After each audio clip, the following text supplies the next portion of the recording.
네, 됐습니다. 내 너를 향한 마음은이라는 제목으로 말씀드립니다. My heart toward you. 유다를 통해서 말씀하시는 하나님입니다. 유다서 1장 20절에서 25절 말씀 제가 봉독하도록 하겠습니다.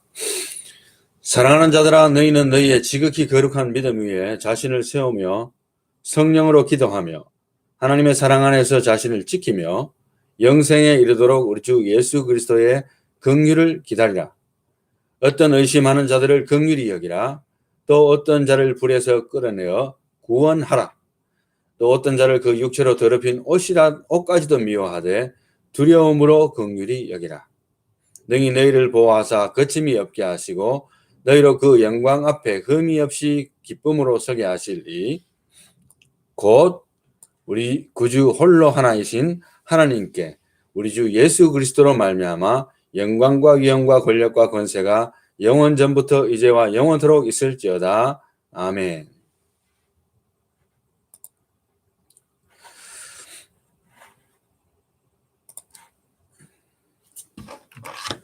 유다서는 이제 다음에 요한계시록 나오니까 신약성경이 거의 마감이 되고 있는데요.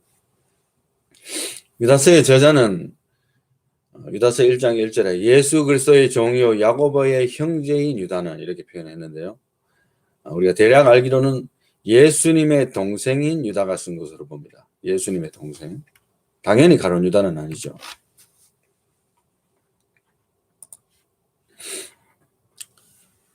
그리고 유다서의 특징을 대충 문체적인 특징을 본다면은 세 개씩 연속적으로 나열하는 문장 형식을 보고 있습니다. 강조적인 표현으로서 유다서 1장 1절도 보면은 예수 그리스도의 종, 또 형제, 또 유다 이렇게 세 가지로 표현을 합니다. 그리고 2절에도 보면은 긍휼, 평강, 사랑 이렇게 세 가지로 연속적으로 표현하고요. 1장 8절에도 육체를 더럽히며 권위를 업신여기며 영광을 비방하는 그런 무리들을 통합적으로 표현하는 방식이죠. 그리고 유다서의 특징 가운데 하나는 외부의 책을 인용했습니다. 성경만 인용한 것은 아니고 에녹 일서라든가 모세의 승천에 대한 이야기를 다루고 있습니다. 현존하지는 않지만은 초대 교부들이 통해서 알려진 그런 책들입니다. 기록 목적이라고 한다면 뭐 다른 포괄적으로도 이야기할 수 있겠습니다만 특별히 유다서 1장 3절 말씀에 우리가 일반으로 받은 구원에 관하여 내가 너희에게 편지하려는 생각이 간절하던 차에 성도에게 단번에 주시는 믿음의 동을 위하여 힘써 싸우는 편지로 너희를 권고할 필요를 느꼈노니. 이단을 향한 경고의 필요성을 강력하게 느꼈다는 것을 이야기하고 있습니다. 그리고 기록 배경적인 사상을 본다게 된다면 우리가 요한 1서에서도 2서 3서에서도 다루었지만 이단들을 향한 경고인데요. 특별히 이 영지주의라고 한다는 것은 신플라톤주의를 배경으로 했지만 뭐 동방 종교라든가 피타고라스 사상 또 헬라 종교 이렇게 짬뽕이 돼서 믹스가 되어서 나온 사상입니다. 특별히 이 영주의적인 사고방식을 우리가 그때 통합적으로 이야기했습니다만은 예수 그리스도를 부인하지만 인성을 부인하지만 특별히 영지주의라고 한다면은 물질적인 것은 악하고 영적인 것은 선하고 이원론적이잖아요. 그러다 보니까 예수가 사람일 수가 없다 이런 식으로 나오는 거죠. 그런 가운데 특별히 오늘은 그러한 사상 가운데서 영지주의가 상당히 짬뽕으로 발전을 했어요. 사실 보면 특별히 이제 자유방임적인 영주주의라고 볼 수가 있는데요. 그래서 막 살아도 된다는 거예요. 예수를 믿어서 구원받았으니까 어차피 구원받았는데 우리 몸은 어차피 악한 것이고 우리가 성화의 과정을 무시하고 그냥 막 살아도 된다는 이상한 사고방식들을 퍼뜨리는 사람들조차 있었던 것으로 판단이 됩니다. 그리고 유다서의 내용과 베드로후서 2장의 내용은 상당히 유사합니다. 그래서 한 15구절 정도가 여러분들 비교해 보시면 비슷하다는 걸 볼 수 있고 시대적 배경도 비슷하다는 걸 볼 수 있어요. 이제 본문으로 들어가는데요. 본문으로 가기 전에 본문의 배경이 되는 구절들을 집중적으로 보고 본문을 통해서 결론을 내리고자 합니다. 4절 말씀. 이는 가만히 들어온 사람 몇이 있음이라. 그래서 신천지라든가 많은 이단들이 하는 방식이거든요. 공통적인 방식이 뭐냐 하면 가만히 들어가는 거예요. 표시 없이. 그냥 신자인 척하고 들어가서 그 교회를 무너뜨리고 그 신자들을 뺏어갑니다. 아주 악한 방식이긴 한데 교묘하고 악한 방식입니다. 이단은 아니지만 또 자기 마음에 들지 않는 교회를 비방하는 무리들이 많이 있다는 것을 제가 목회 활동을 하면서 깨닫게 됐어요. 이유는 저는 잘 모르겠습니다. 솔직히 왜 그렇게 하시는지. 이유도 없는, 근거도 없는 말들을 퍼뜨리고 또 약간의 근거가 있다 하더라도 과장해서 그 교회는 어떻다더라, 그 목사는 어떻다더라, 뭐 그 교회 성도는 어떻다더라, 이런 말을 계속적으로 떠돌아다니면서 반복하는 그러한 무리들이 있다는 것을 제가 보게 될 때 상당히 안타까워요. 하여튼 이 이단들은 예적부터 이 판결을 받기로 미리 기록된 자니 경건하지 아니하여 우리 하나님의 은혜를 도리어 방탕한 것으로 바꾸고 홀로 하나님 하나이신 주제 곧 우리 주 예수 그리스도를 부인하는 자리라, 이렇게 이야기합니다. 5절 말씀입니다. 너희가 본래 모든 사실을 알고 있으나 내가 너희로 다시 생각나게 하고자 하노라. 주께서 백성을 애굽에서 구원하여 내시고 후에 믿지 아니하는 자들을 멸하셨으며, 이제 출애굽 사건을 이야기를 하는데요. 그래서 후에 믿지 아니하는 자들을 멸했다는 표현은 subsequently destroyed those who did not believe. 그죠? 결국에는 이런 뜻입니다. 시간적으로 완전히 후라기보다는 그러한 모든 상황 속에서 출애굽의 과정 속에서 결국에는 destroy those who did not believe, 믿음이 없는 자들을 파괴했다는 것입니다. 파괴하셨다는 겁니다. 하나님이. 그러니까 결국에는 구약 성도들도 하나님이 판단하신 기준은 껍데기가 아니고 그들의 믿음을 보시고 판단하신 거예요. 제사의식과 모든 것이 있어도 믿음으로 제사를 드리느냐, 그걸 보시거라 원하는 것이 하나님의 뜻이었어요. 6절 말씀에 또 자기 지위를 지키지 아니하고 자기 처소를 떠난 천사들을, 여기 천사들의 타락 이야기 나오는데 어떤 죄송합니다. 어떤 목회자들은 이제 천사의 타락이 있을 수가 없다. 하나님이 완성품을 만들어놨는데 어떻게 그 완성품이 타락을 할 수 있느냐. 그렇게 주장도 하시는 걸 보았습니다. 물론 근거도 있습니다만 저는 개인적으로 그보다는 지정의를 가진 존재, 천사나 사람이나 그 교만을 통제할 길은 사실 없어요. 그래서 보면 angels who did not keep their own domain이라고 이야기했거든요. 자기 자신의 도메인 자체를, 자기 자신의 처소, 자기 자신의 지위, 자기 자신의 이름, name, 그 자체를 버려버렸다는 거예요. 마음이 교만이 싹 튼 거예요. 그러니까 그 마음의 교만이 싹 튼 것까지는 어떻게 보면 괜찮았다고 볼 수 있지만 거기서 마음을 품게 됩니다. 거기서부터는 완전히 자기 자신을 떠나는 거예요. 자기 지위를 떠나는 거예요. 하나님과 같아지고 싶은 마음이 생기는 거예요. 마치 인간이 선악과를 보면서 그런 생각을 품었듯이. 그래서 하나님께서 심판까지 영원한 결박으로 흑암에 가두셨다, 이렇게 이야기하고 있고요. 7절 말씀에 소단과 고모라와 그 이웃 도시들도 그와 같은 행동으로 음란하며 다른 육체를 따라가다가 영원한 불의 형벌을 받음으로 거울이 되었느니라. 아멘. 8절 말씀입니다. 계속해서 그러한데 꿈꾸는 이 사람들의 특징이 꿈꾸는 사람들과 같다는 거예요. Yet in the same way, these men also by dreaming. 현실을 직시하지 못한다는 거예요. 영적으로 눈에 보이지 않는 세계가 있는데 그것을 잘못 곡해함으로 말미암아 자기 자신에게 맞게 끌어들이는 아전인수의 신앙, 내가 복음에 충만한 자들입니다. 그와 같이 육체를 더럽히며 권위를 업신여기며 영광을 비방한다. 이 세 가지로 했죠. 첫째 육체를 더럽힌다 했죠. 마음대로 사니까, 막 사니까. 둘째는 권위를 업신여기며 영적 권위에 대해서 마음대로 행동하는 거예요. 목사도 없고 장로도 없는 거예요. 쉽게 말하면. 그 다음에 영광을 어떻게 봅니까? 비방한다.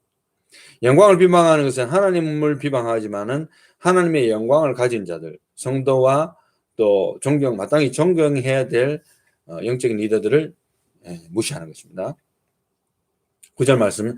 천사장 미가엘이 모세의 시체에 관하여 마귀와 다투어 변론할 때에 감히 비방하는 판결을 내리지 못하고 다만 말하되 주께서 너를 꾸짖으시기를 원하노라 하였거늘. 뭡니까? 천사와 같은 영의 세계에서도 등급이 있다는 거예요.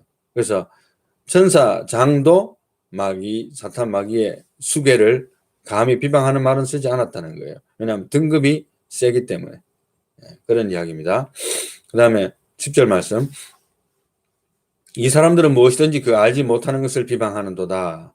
또 그들은 이성 없는 짐승같이 본능으로 아는 그것으로 멸망하느니라. 비방도 잘하고 본능적으로 아는, 그러니까 인스팅트죠. 그리고 자기가 생각할 때 옳다고 생각한 것을 믿어버린 거예요. 착각 속에 빠지는 겁니다. 성경은 그렇게 해석하면 안 되는데 안타까운 일입니다. 11절 말씀. 화 있을진저 이 사람들이여 가인의 길은 뭡니까? 내가 옳다는 길이에요. 날 좀 봐주세요. 내가 드리는 제사를. 믿음도 없이 하나님의 방식이 아닌 자기의 교만을 내세우기 위한 그러한 제사를 내세웠을 때 하나님이 안 받았어요. 날 좀 봐주세요 하는데 안 받아주시는 하나님이니까 얼마나 원망스럽겠어요. 자기 동생의 아벨의 제사는 받고 열받아가지고 동생을 쳐주겠지 않습니까? 네. 그리고 삭슬 위하여 발람의 어그러진 길로 몰려갔으며 고라의 폐역을 따라 멸망받았도다. 그들은 기탄 없이 너희와 함께 먹으니 너희의 애찬의 암초요 자기 몸만 기르는 목자요 바람에 불려가는 물 없는 구름이요 죽고 또 죽어 뿌리까지 뽑힌 열매 없는 가을나무요 자기 수치의 거품을 뿜는 바다의 거친 물결이요 영원히 예비된 캄캄한 흑암으로 들어갈 유리하는 별들이라. 얼마나 불쌍합니까? 갈 곳이 없으니까 결국에는 흑암으로 들어가고 지옥불에 떨어지는 거예요. 민수기 16장은 고라의 반역에 대해서 이야기하고 있습니다. 1절 말씀에 레위의 정손 고핫의 손자 이스라엘의 아들 고라와 르우벤 자손 엘리압의 아들 다단과 아비람과 벨렛의 아들 온이 당을 짓고 이스라엘 자손 총회에서 택함을 받은 자 곧 회중 가운데에서 이름 있는 지휘관 250명과 함께 일어나서 모세를 거스리니라. 그들이 모여서 모세와 아론을 거슬러 그들에게 이르되 너희가 분수에 지나도다. 회중이 다 각각 거룩하고 여호와께서도 그들 중에 계시거늘 너희가 어찌하여 여호와의 총회 위에 스스로 높이느냐. 모세가 듣고 엎드렸다가 고라와 그의 모든 무리에게 말하여 이르되 아침에 여호와께서 자기에게 속한 자가 누구인지 거룩한 자가 누구인지 보이시고 그 사람을 자기에게 가까이 나오게 하시되 곧 그가 택하신 자를 자기에게 가까이 나오게 하시리니. 그렇게 해서 진행이 됩니다. 그래서 이제 대충 생략하고 결론적으로 말하면은 결과적으로 땅이 그 고라 자손을 다 삼켜버리고 백성들이 모세와 아론을 치고 원망하는 거예요. 그걸 보고 두려워하기도 하지만 니네들이 우리 다 죽이게 생겼다 이런 식으로 이제 반항하는 거예요. 너무 많은 사람들이 죽으니까 원망도 되겠죠. 하나님을 의식하지 않고 얼마나 믿음 없는 행동인지 몰라요. 그렇게 반항하면서 치고 나오고 근데 또 기도와 속죄제가 생겨나고 또 모세에 의해서 연병이 발생을 합니다. 그래서 민수기 16장 49절 50절 보면 고라의 일로 죽은 자 외에 연병에 죽은 자가 14,700명이었더라. 연병이 그침에 아론이 회방문 모세에게로 돌아오니라. 여러분 우리 팬데믹 겪고 있잖아요. 일종의 연병입니다. 종류가 다르다 뿐이지. 지난번에 말씀드린 대로 Nothing comes with coincidence. 우리 믿는 자들에게 일어나는 어떤 일들도 그냥 우연히 일어나는 것은 없어요. 뭐 재앙이든 축복이든 뭐 좋은 일이든 나쁜 일이든 생사화복이 그냥 우연히 일어난다. 없어요. 존재하지 않습니다. 하나님이 허락하지 않으면 아무것도 일어나지 않습니다. 특별히 생사화복. 그거 알고 계셔야 돼요. 계속해서 봅니다. 오늘 본문 말씀 바로 앞절이죠. 16절. 유다서 1장 16절. 이 사람들은 어떤 사람들이냐 하면 원망하는 자며 불만을 통하는 자며 그 정욕대로 행하는 자라. 그 입으로 자랑하는 말을 하며 이익을 위하여 아첨하느니라 했는데 여러분 제가 조금 전에 읽었습니다만은 제가 어디서 이제 노인 아파트 가가지고 짜장면을 공급하면서 짜장면집 할 때 퀴즈 문제를 냈었어요. 내신 분들에게 제가 짜장면 뭐 5그릇인가 10그릇인가 드실 수 있도록 제가 티켓을 준 적이 있는데 광야 40년을 통해서 하나님께서 이스라엘 백성들에게 주시고자 했던 졸업장이 무슨 졸업장이냐 이렇게 질문을 던졌어요. 어떤 졸업장일까요? 그 중에 한 분이 맞췄어요. 여러 가지 뭐 대답이 많이 나왔는데 그 대답은 뭐냐 하면은 원망이라는 학교를 졸업하는 거였어요. 원망이라는 학교를 졸업해버려야 축복이 옵니다. 그런데 이걸 졸업 못하는 사람이 있어요. 평생 가도. 그러면은 축복이 오다가 더 끊어지고 오다가 더 끊어지고 믿지 않는다는 걸 이야기하는 거 아니에요. 믿는데도 원망 불평을 습관화하고 조금만 힘들면 쉽게 원망의 자리로 돌아가는 그런 분들을 보게 될 때는 상당히 안타까워요. 복이 쏟아지고 있는데 원망하는 거예요. 또 어려움이 조금 온다고 해서. 그러면 또 멈춰져요. 하나님의 대박 축복들이 오지를 못해요. 그냥 그렇게 살아갑니다. 물론 뭐 천국 가는 것을 제가 부인할 수는 없겠습니다. 천국에서 더 큰 상을 받을 수도 있겠죠. 그러나 원망이라는 것은 결코 하나님 앞에 상 받을 행동도 아니고 이 땅에서도 저 세상에서도 상 받을 행동은 아닙니다. 그래서 원망이라는 것으로부터 졸업장을 받는 것이 바로 하나님의 퀴즈 문제였어요. 17절 말씀, 사랑하는 자들아 너희는 우리 주 예수 그리스도의 사도들이 미리 한 말을 기억하라. 그들이 너희에게 말하기를 마지막 때에 자기의 경건하지 않는 정욕대로 행하며 조롱하는 자들이 있으리라 하였나니 이 사람들은 분열을 일으키는 자며 육에 속한 자며 성령이 없는 자니라. 여러분, 교회에 다니는 자와 믿는 자는 마지막 때에 구분됩니다. 성령이 없는 자와 성령이 있는 자는 하나님이 마지막 때에 구분해요. 왜냐하면 가라지를 뽑으려고 하다가 알고까지 해칠까봐 하나님 가만 놔두라 했어요. 그래서 지금 현재 우리가 같이 교회 안에서도 뭐 1000명이 되는 교회든 10명이 되는 교회든 알곡과 죽정이가 있다면 같이 가는 거예요. 그러나 마지막 때에는 구분이 됩니다. 내가 어디에 있는가 스스로 물어보시기 바랍니다. 20절 말씀. 이제 본문 말씀이죠. 사랑하는 자들아 너희는 너희의 지극히 거룩한 믿음 위에 자신을 세우며 building yourself up on your most holy faith. 굉장히 재밌는 표현이에요. 왜냐하면 여기서 유다는 말하기를 하나님의 종인 유다는 말하기를 지극히 거룩한 믿음이라고 했습니다. 믿음을 거룩하다고 표현을 했어요. 왜냐하면 우리를 거룩하게 하는 것이 믿음이기 때문에 여러분 내가 나를 거룩하게 하는 게 아니고 예수 믿는 믿음을 통해서 내가 거룩해지는 거예요. 어렵다 하심을 입는 거예요. 그런 차원에서 상당히 좋은 표현입니다. 그래서 지극히 거룩한 믿음 위에 자신을 세워라 이렇게 표현하거든요. 믿음이 없으면 여러분 이미 실패한 거예요. 파운데이션이 이미 잘못된 거예요. 여러분들이 예수를 안 믿습니까? 그러면서 교회 나옵니까? 파운데이션은 이미 잘못된 거예요. 출발점이 잘못된 거예요. Building yourselves up on your most holy faith in Jesus. 그죠? 성령으로 기도하며 그러니까 하나님의 성령으로 기도하게 되며 그 다음에 하나님의 사랑 안에서 21절 하나님의 사랑 안에서 자신을 지키라 이렇게 했습니다.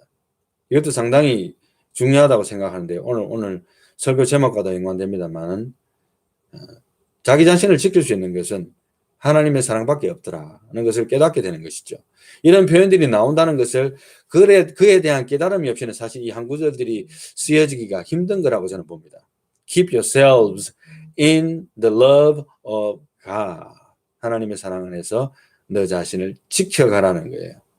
네 자신이 너 자신을 지킬 수 있다고 믿지 말고 이런 표현이죠. 영생에 이르도록 우리 주 예수 그리스도의 긍휼을 기다리라. 영생에 이르도록 긍휼을 기다리라. 그래서 하나님의 사랑과 긍휼을 강조하고 있습니다. 굉장히 위험 있는 표현을 하고 있습니다만은 또 하나님의 사랑과 긍휼을 아울러서 강조를 해주고 있어요. 실망하지 말려고. 22절 말씀에는 어떤 의심하는 자들을 긍휼히 여기라 이렇게 표현합니다. 이 상당히 수준 높은 말이거든요. 어떻게 보면 신앙생활 하면서 여러분들 의심을 하고 이런 분들을 제가 목회자로서도 보고 또 여러분들도 신앙생활 하면서 형제 자매들 가운데 보게 되면 에이 저 사람 믿음 없어 무슨 그것도 못 믿어 아니면은 행동하는 보니까 그게 무슨 믿음이야 이렇게 쉽게 우리가 말을 한다면 우리에게는 지금 뭐가 없는 거예요? 긍휼이 없는 거예요. 긍휼이. 그거 아셔야 돼요. 어떤 의심하는 자들을 긍휼히 여기라. 23절 또 어떤 자를 불에서 끌어내어 구원하라. 환난 가운데 있으면은 최선을 다해서 기도하는 가운데 내가 도와줄 수 있는 부분이나 도와주면서 구원해내라는 거예요. 죄악에서부터 환난에서부터 또 어떤 자를 그 육체로 더럽힌 옷까지도 미워하되 왜냐하면은 사람이 죄를 짓지만은 그 사람이 죄를 지은 그 옷까지도 미워할 정도로 죄에 대해서는 민감하라는 겁니다. 사람은 사랑해야 되지만 죄에 대해서는 그만큼 민감하게 조심하라는 거예요. 두려움으로 긍휼히 여기라. 그래서 사랑과 두려움이 같이 왔죠. 하나님에 대한 것도 마찬가지지만 사람에 대한 것도 마찬가지입니다. 우리가 긍휼히 여기지만 우리 스스로도 조심해야 된다는 거예요. 어느 목사님께서는 큰 교회에서 목회하면서 자기 교회 아예 비서를 여자 비서를 안 뒀대요. 그리고 권사님이나 어떤 여자 성도님들이 자기 그 직무실에 와서 서빙하는 거 금했대요. 예, 그 룰을 만들고 활동했다 할 정도로 나름대로는 자기가 사람이니까 그죠? 그래서 목회자들의 고백들 가운데서 보면 물론 그러한 이성적인 유혹과 이런 것도 있습니다만은 가장 마지막에 남는 유혹이 뭐냐 이렇게 표현할 때 어떤 목회자가 결국은 돈이라는 거예요. 돈에 대한 유혹은 평생 끊기 힘든 것이다. 솔직한 고백이 아니겠어요? 그래서 우리가 열심히 살면서 돈을 벌고 또 모으고 하는 이유도 돈 때문에 우리가 잘못된 길로 가지 않기 위해서라도 성실하게 살아야 됩니다. 그쯤 하겠습니다. 자, 그래서 24절 능히 너희를 보호하사 거침이 없게 하시고 너희로 그 영광 앞에 흠이 없이 기쁨으로 서게 하실리 곧 우리 구주 홀로 하나이신 하나님께 우리 주 예수 그리스도로 말미암아 영광과 위엄과 권력과 권세가 영원 전부터 이제와 영원토록 있을지어다. 아멘. 내게 주의 나라 주의 권세 주의 영광 영원히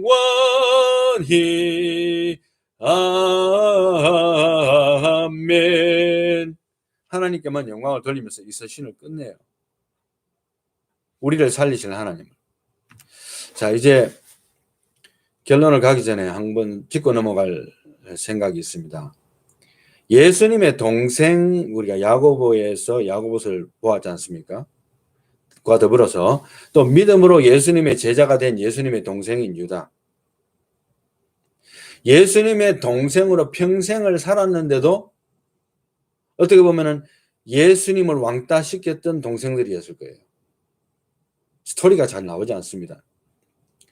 어떻게 하나님을 왕따시킬 수 있나 이렇게 생각할지 모르지만 예수님의 이상한 은행과 고귀하리만큼 고상함이 오히려 괴리감을 주었을까? 아니면은 그냥 질투 때문이었을까? 어떤 흠도 잡을 수는 없지만 왠지 공생애에 나서서 들리는 소문을 듣고 보니까 미친놈이라는 소리도 들리기도 하고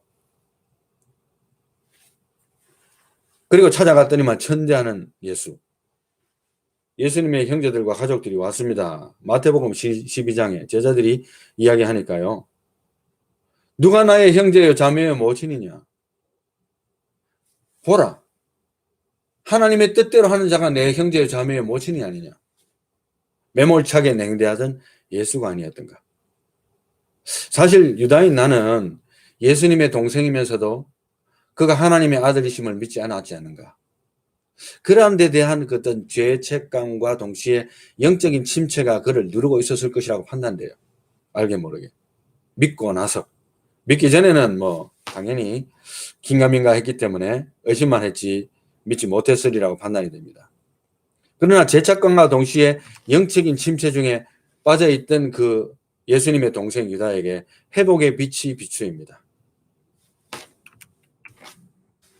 부활의 사건입니다. 부활의 사건 이후에 아마도 야고보와 유다는 회개하면서 주님 앞으로 돌아왔으리라. 가슴 치며 통곡했을 거예요. 왜 진작 몰랐을까? 왜 진작 예수님을 믿지 못했을까? 평생을 주님과 같이 보냈는데, 같이 어릴 때부터 보냈는데 왜 주님을 몰랐을까? 그가 하나님인 줄 몰랐을까? 10여 년 전에 휴스턴에 있는 어떤 목사님의 CD 설교에서 자기 교회에 나오던 유명한 꽤 그때 당시로는 연예계 계통에서도 그렇고 알려면 알만한 사람이었다고 합니다. 이름을 밝히지는 않았어요. 누군지 몰라요. 그러나 이제 그가 교회는 열심히 나왔는데 믿음을 잘 회복하지 못하고 그냥 그래도 꾸준히 나오게 됐대요. 그래서 마지막에 이제 죽음에 임하게 되었는데 목사님께서 예배를 인도하게 되고 그분이 나중에 늦게나마 예수님을 믿게 된 걸로 이야기를 하더라고요. 그러면서 목회자로서 상당히 아쉬운 것은 뭐냐 하면 물론 마지막에 또 죽음이 임박해서 또 하나님 나라에 가기 전에 임박해서 예수님을 알게 되는 것도 상당히 귀중하고 소중한 것이지만 정말 좀 더 일찍 알았다면 얼마나 좋았을까. 그런 목회자로서의 그 아쉬움을 표현한 것을 상당히 내가 실감 있게 들었었어요. 그런 아쉬움이 아마 이 야고보와 유다에게 있었지 않겠는가. 나는 개인적으로 그렇게 생각합니다. 미안함과 죄책감과 좌절감과 영적 침체에 빠져 있기에는, 그죠? 육신의 형이지만 하나님의 아들이 된 예수를 증거하는 것만이 이제는 그들의 남은 삶의 목표가 된 거예요. 얼마나 안타까운 마음으로 아쉬운 마음으로 그 남은 여생을 보냈을까 그런 생각이 듭니다. 그것은 그들을 그렇게 할 수 있었던 것은 바로 예수 그리스도의 사랑이었어요. 그것이 바로 그들을 회복시킨 거예요. 결국에는 내 너를 향한 마음은 오늘 찬양을 했는데 그것은 바로 사랑이었습니다. 야고보를 회복시켰던 것도 하나님의 사랑이었고 또 예수님의 동생인 유다를 회복시켰던 것도 역시 하나님의 사랑이었어요. 그렇게 깨닫고 나니까 시간이 아깝고 깨닫고 나니까 아쉽지만 지금부터라도 하나님의 사랑에 보답하고 예수님이 나의 형이었지만 육신의 형이었지만 실제로는 하나님 당신이었다는 것을 깨닫게 하고 놀라움과 그 사랑을 깨닫고 하나님의 사랑에 보답하기에 너무 늦었다고 지금 생각할지 모르지만 그는 계속해서 복음을 전가하는 예수 그리스도의 종으로 살았습니다. 성도 여러분, 하나님의 사랑에 보답하기에 너무 늦었다고 생각하십니까? 지금이 바로 그 시간입니다. 여러분들의 자녀들 가운데서 혹시 하나님의 뜻을 저버리고 떠났거나 열심히 신앙생활을 하지 않거나 부모의 마음에 불순종하거나 그러한 자식이 있습니까? 저는 이렇게 생각해요. 그 자식이 지금도 살아있다면 아직 기회는 있어요. 그 자식이 살아있다면 아직 여러분들이 기도할 수 있고 그들에게 걸음을 주고 기름을 칠 수 있습니다. 하나님의 말씀을 전달해 줄 수도 있고 또 책망도 할 수 있고 사랑을 베풀 수도 있고 밀어줄 수도 있고 땡겨줄 수도 있고 무엇보다도 그 자녀를 위해서 기도할 수 있습니다. 여러분 자신을 위해서도 마찬가지입니다. 지금까지 내가 열심을 품고 신앙생활을 하지 않았다 하더라도 지금 이 순간 내가 그것을 깨닫고 지금 현재 내가 죽을 날이 얼마 남지 않았구나. 내가 주님 앞에 설 날이 얼마 남지 않았구나. 이제라도 내가 주님 앞에서 정신 차리고 하나님의 사랑에 보답하는 삶을 살아야지. 나 자신을 위해서 기도하고 말씀을 붙들고 기도하며 찬양하며 나아가기를 간절히 원합니까? 바로 그것이 바로 지금이 그 시간이에요. It's not too late yet. 왜냐하면 아직 여러분들이 숨쉬고 살아있기 때문에 아직 하나님께서 기회를 주신 거예요. 오늘 밤에 나를 불러가실지도 모릅니다. 그러나 아직은 살아있잖아요. 아직은 기회를 주셨잖아요. 왜 그 시간을 낭비합니까? 하나님의 사랑, 내 너를 향한 마음은 사랑입니다. 하나님이 우리를 향하신 마음은 사랑이에요. 그 사랑에 보답하는 삶을 살아가는 저와 여러분들이 다 되시기를 예수님 이름으로 축원합니다. 기도합니다. 하나님 감사합니다. 지금까지 살아온 우리의 인생을 볼 때에는 부끄럽기 짝이 없고 참으로 안타깝습니다. 우리가 벌써 되돌아볼 때에는 30년, 40년, 50년, 70년, 80이 되었습니다. 아버지 하나님이여 어찌할까? 아버지 하나님 앞에서 참으로 오늘 밤에 주님이 부르면 어떠할까? 공포감이 느껴질 정도로 하나님 앞에 해드린 것도 없고 어떻게 감사하는 삶을 살았는지 되돌아보면 하나님 앞에 책망받을 것이 더 많습니다. 아버지 하나님이여, 이제부터라도 우리를 향한 하나님의 마음, 내 너를 향한 마음이 사랑이라는 말씀을 우리가 말씀을 통해서 다시 묵상했는데, 예수님의 동생들이 그리했듯이 우리들도 하나님의 자녀로서 하나님의 사랑을 보답하는 삶을 살아드리는 우리가 될 수 있도록 저희들을 축복해 주시옵소서. 예수님 이름으로 기도하옵나이다. 아멘. 지금은 우리 주 예수 그리스도의 은혜와